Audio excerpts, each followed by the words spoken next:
Let's call this what it is.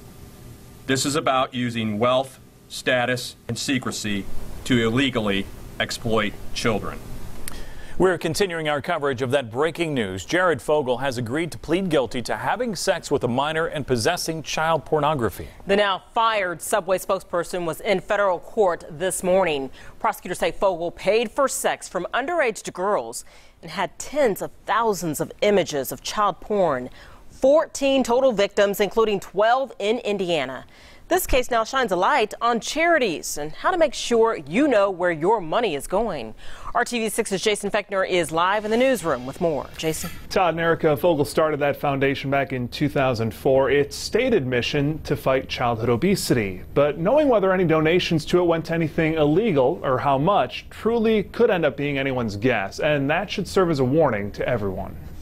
What seemed to be a reputable charity, the Jared Foundation, fronted by a man who seemed to be a reputable spokesperson, turned into anything but over the past few months.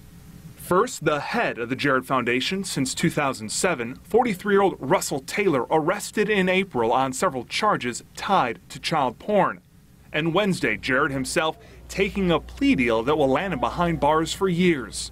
Subway distanced itself from the 10-year-old Jared Foundation back in April, saying in a statement, "We don't have any affiliation with this foundation, and we were disgusted to hear about the claims.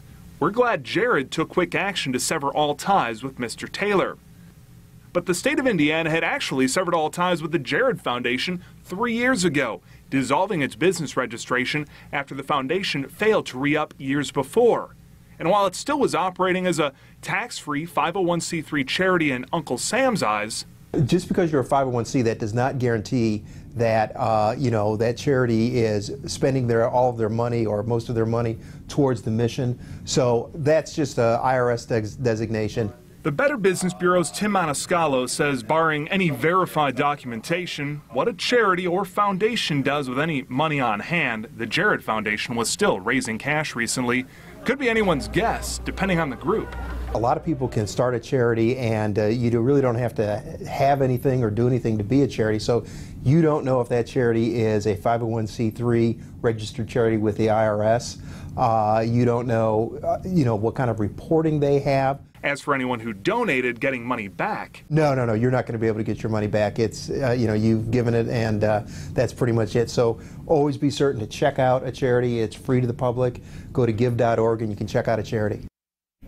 And we might get more insight into the Jared Foundation soon. Prosecutors in Taylor's case now have until 2 weeks from tomorrow, September 3rd, to produce all their evidence against him as that case moves forward as well. In the newsroom tonight, Jason Fechner, RTV6.